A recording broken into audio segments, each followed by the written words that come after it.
Hello Capricorn, Sun, Moon, Rising, and Venus signs. Kamusta kayo? Sana po nasa mabuti kayong kalagayan. Welcome back po sa Star Tarot. Kung bago kayo rito, welcome din kayo. Thank you sa inyong support. I truly appreciate it. And God bless you all.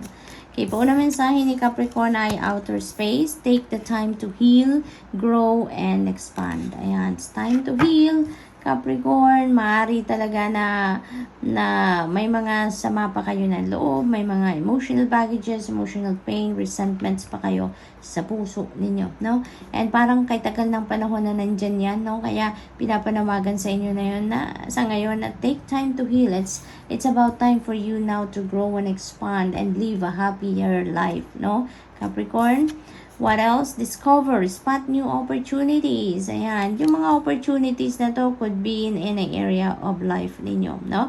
Maybe various opportunities ito, no?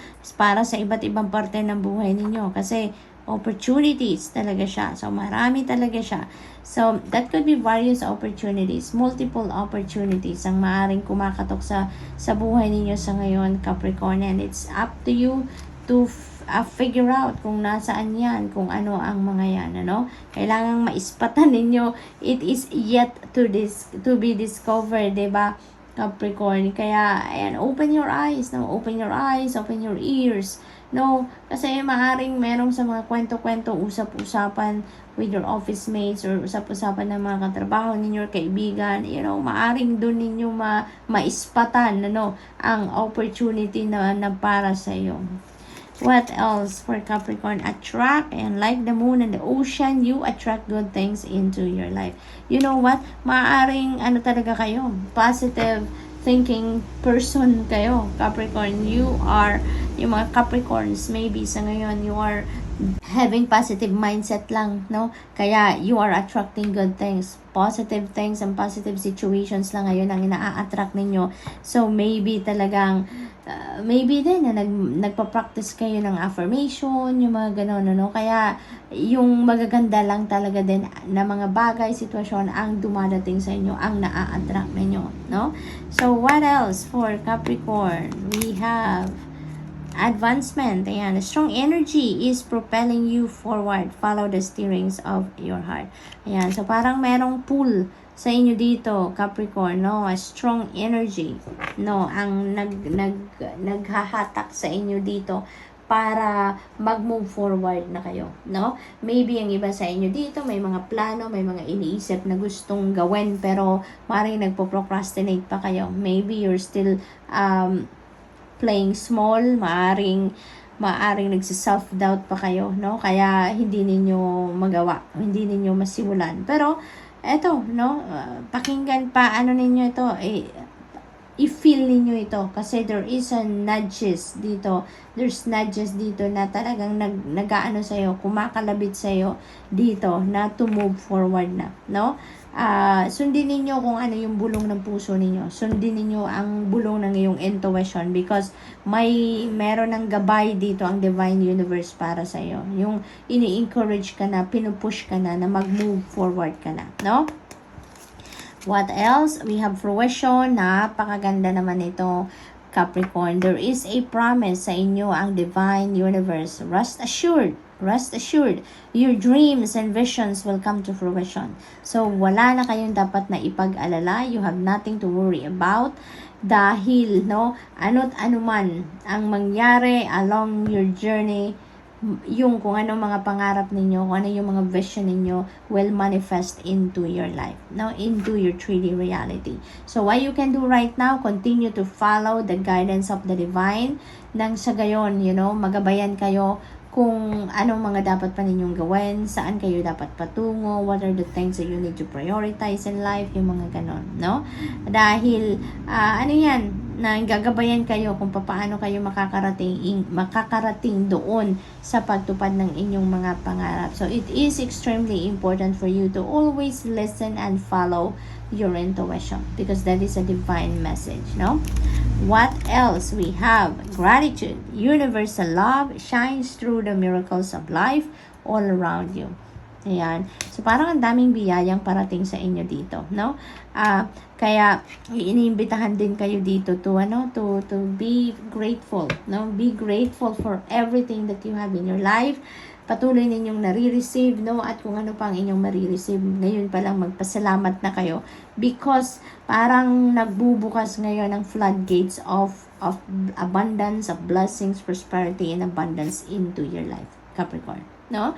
So, parang, ngayon pa lang nire-remind na kayo ng universe, no, na magpasalamat kayo, mag-practice kayo ng gratitude attitude, always be thankful, no, sa mga, kung ano man ang mga dumadating, nangyayari sa buhay ninyo, because there are more blessings that will be sent to you, Capricorn. So that's all I have for you for today. I hope nakatulong ang mga mensaheng ito in some way. Thank you for watching. Love and light. Namaste. Hello Virgo, Sun, Moon, Rising, and Venus signs. Kamusta kayo? Sana po nasa mabuti kayong kalagayan. Welcome back po sa Star Tarot. Kung bago kayo dito, welcome din po kayo. Thank you sa inyong support. I truly appreciate it and God bless you all. Tignan natin ang mga messages ninyo for today, November 23. New beginnings. Wow, from chaos comes calm. Oh, this is so sweet. No, so sweet. This is really beautiful, Virgo. No, from chaos comes calm. Ayan. So from problema, from challenges sa buhay, nandito na ang solusyon. Let's claim it, Virgo. Let's claim it.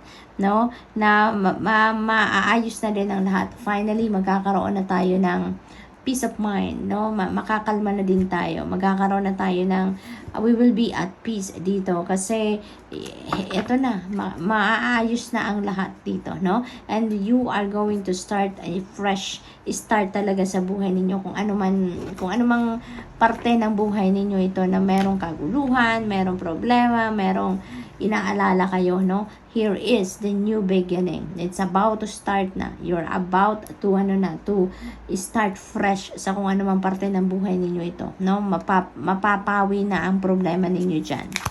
What else? We have trust. Ayan, the light in you cannot be dimmed. Ayan, dahil patuloy kayong naniniwala, patuloy kayong kumakapit sa hope and faith and trust ninyo sa Panginoon. Kaya, eto, 'di ba? Bibiyayaan na kayo ng kaginhawaan, bibiyayaan na kayo ng kaluwagan sa pakiramdam, no? May solusyon na ang mga problema ninyo dito, Virgo, no? Kaya talaga, no, kapag nagtitiwala kayo na all is well, kapag nagtitiwala kayo sa Panginoon, you're keeping the faith and hope that your situation will improve. It will happen talaga, Virgo. And here you go. Ito na yun. Ito na yun. Na kung ano man ang hinihintay ninyong breakthrough, maaaring ito na yon, Virgo. Ito na yung kasagutan sa lahat ng inyong problema. At dahil yan sa patuloy ninyong paniniwala sa Panginoon. So we have thrived. There's enough space for the moon and her stars not to tear each other down. Ayan. So there are situations also for some of you, Virgo, wherein maaring lalabas na kayo sa comfort zone ninyo. Maaring this is a time for you na maglalakas ng loob na din kayo to get out of your comfort zone, kung anong nakasanayan ninyo, because may mga opportunities dito that are knocking on your door that is going to give you an opportunity to thrive, to grow, diba? To evolve into the best version of yourself. And ano ka na ngayon, ready na din kayo to try different avenues, no? So what else? We have freedom. Yan. Follow your heart and nurture your soul with love and freedom to grow. Yan. So talaga naman, you are ready to expand. You are ready to grow. No? So napakaganda lang. Kasi ano kayo ngayon? Mas magiging masayang soul ninyo. Mas magiging masayang spirit ninyo. No? You will be in high spirits dito because you're about to do whatever you love to do. No? Yan ang napipick up ko dito.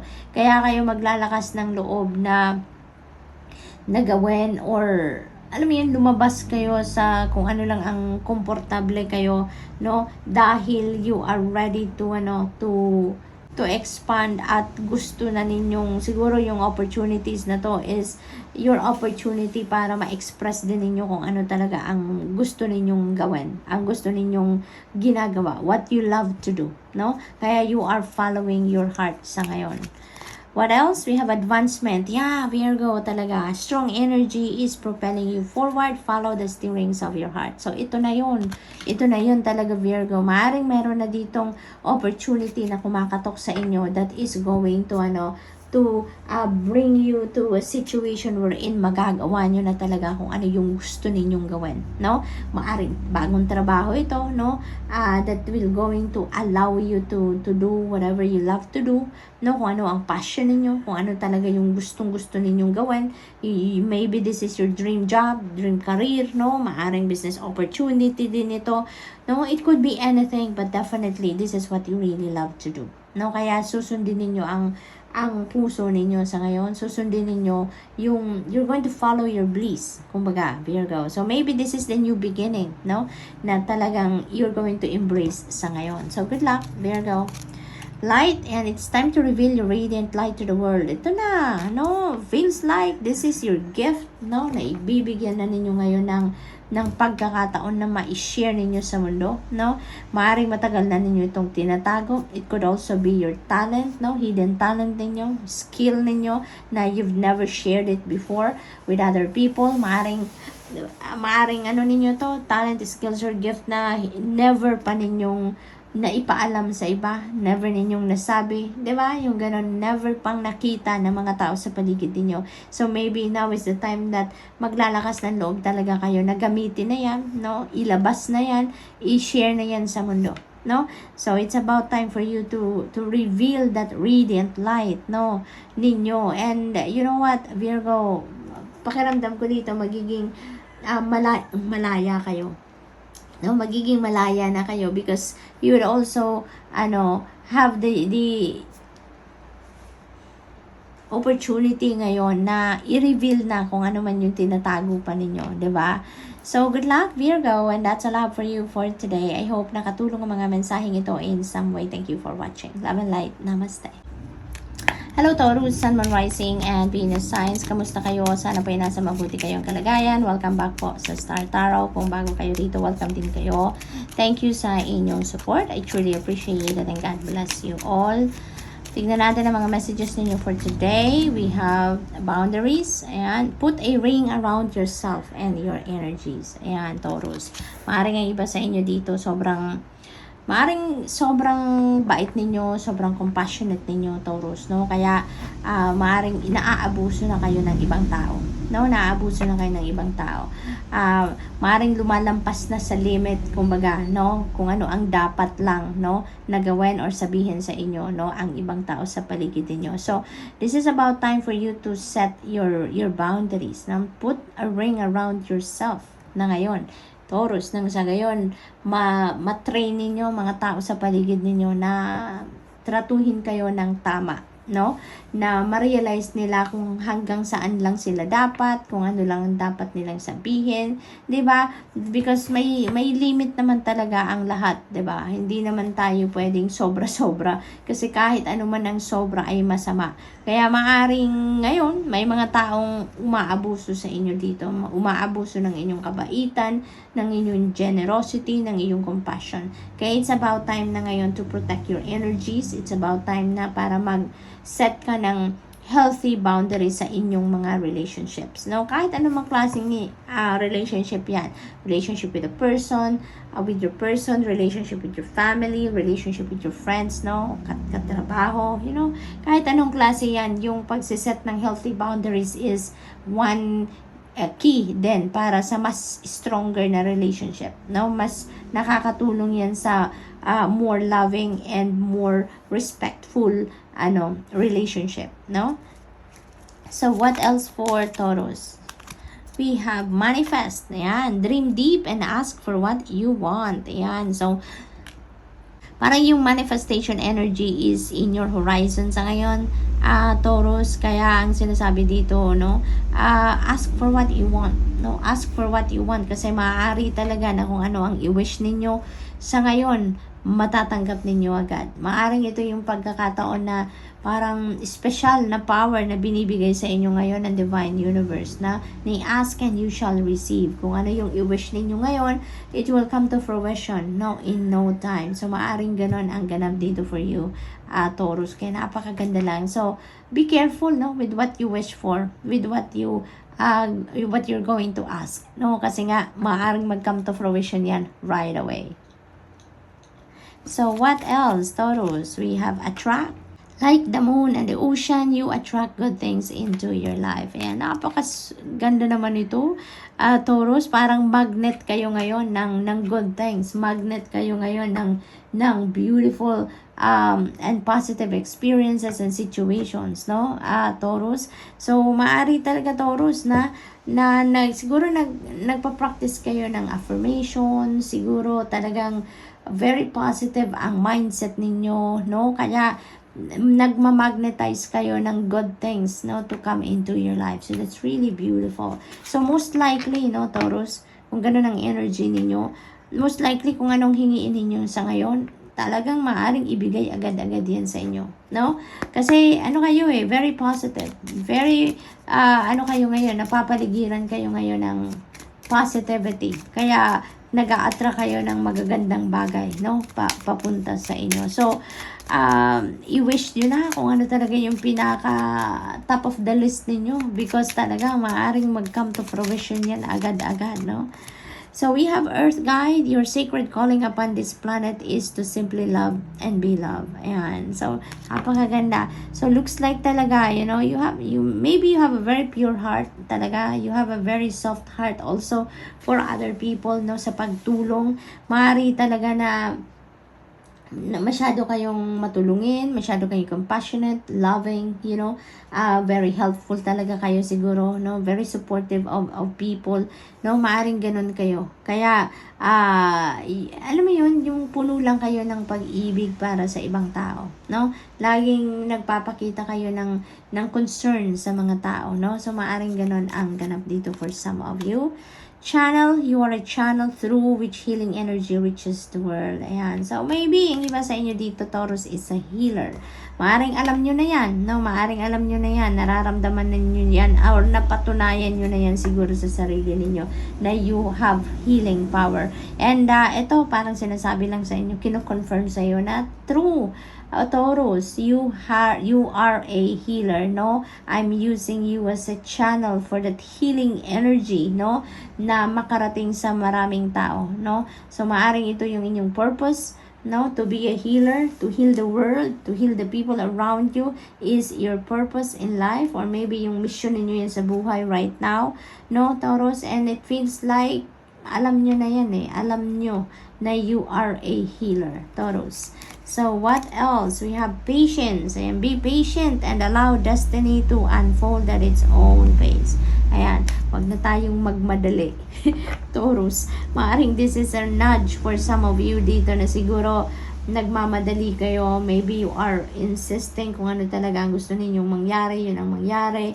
Maaring may extra effort talaga kayo na ginagawa para ipilit kung anong mga gusto ninyong mangyari. But, you know what, Taurus, we should always remember that hindi lahat ng bagay ay kontrolado natin, di ba?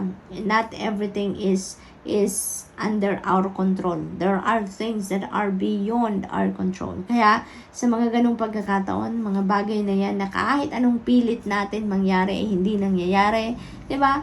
I-surrender na lang natin yan. Let's surrender it to the natural ebb and flow of life. Let's surrender to the destiny, Hayaan na lang natin na yung destiny ang mag-unfold, ng mga bagay-bagay na dapat mangyari, or yung kung anong para sa atin, its own pace, Kasi the more na mag-insist tayo, the more na kontrahin natin kung ano man ang mga bagay-bagay, mas lalo lang magtatagal, It will just elude us, 'di ba?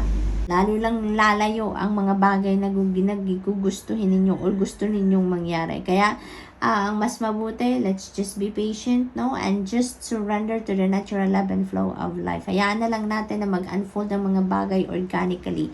Because mas mapapansin ninyo na kapag nag-surrender kayo, mas makikita ninyo na everything goes smoothly. no? Everything goes smoothly. Everything is smooth sailing. Mararamdaman ninyo yung kaigaan ng lahat, no? Kaigaan ng lahat. Nag-unfold ang mga bagay ng basta na lang. 'Di ba? Kahit hindi kayo mag-extra effort, it will happen. 'Di ba? May mga ganun. And mararamdaman ninyo yan, mapapansin ninyo yan when you start surrendering. So, yun. So, magpasensya tayo. Yun ang panawagan sa inyo dito, no? Be patient sa ngayon. Be patient, no? Because kung ano naman talaga ang para sa'yo, ibibigay yan sa'yo at in God's perfect timing, di ba? We should always remember that everything happens in divine timing, di ba? And divine timing, no, it's never late, never early. It will come talaga at the perfect time, no? Dadating at dadating, mangyayari yan sa tamang panahon, sa tamang pagkakataon, no? Kaya kahit hindi tayo mag-effort ng extra, hindi tayo magpilit, di ba? It will happen, no? At may kasabihan, di ba, na kung hindi ukol, hindi bubukol. Yan, totoo talaga yan, Taurus.